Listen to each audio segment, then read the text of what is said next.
The man had just started ziplining when his safety harness began to break, but he was completely unaware of the danger. He kept taking photos and posting them on social media until he reached the middle of the zipline, right above the deepest part of the canyon below. Only then did he realize the peril he was in. He quickly grabbed onto the steel cable above to stop himself, but by this point, his safety harness had completely snapped. To avoid falling, he had no choice but to lift his feet and clamp them around the cable too. However, by the time the staff arrived to rescue him, he was already exhausted. The rescuer quickly clamped his legs around the man's body and slowly crawled back. They thought this would ensure his safety, but less than 10 seconds later, the man had completely run out of strength. He couldn't even hold on to the rescuer's body and could only let himself slide down, eventually falling into the 100-meter deep abyss. But this was just the beginning of the man's nightmare. His wife, who was standing on the platform, refused to give up. She rushed down the hillside to save her husband. As a retired Special Forces soldier, she had extensive jungle survival experience. Using reference points on the steel cable, she determined her husband's approximate location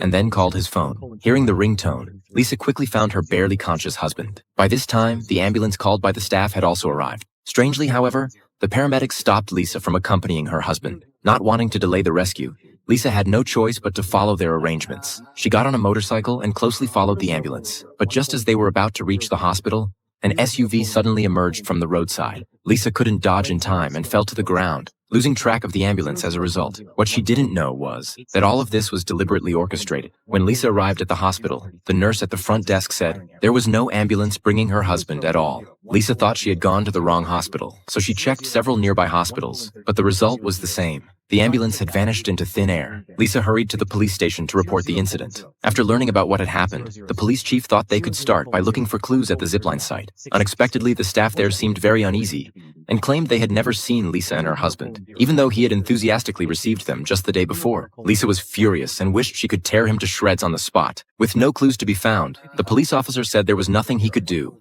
and hastily concluded the case. Since that was the case, Lisa decided to find her missing husband her own way. She went back to the zipline platform, roughly attached the safety clasp to the staff member, and then pulled him down the zipline all the way to the deepest part of the canyon. The man was terrified. Lisa threatened him, saying that if he didn't tell her where her husband was, she would throw him off.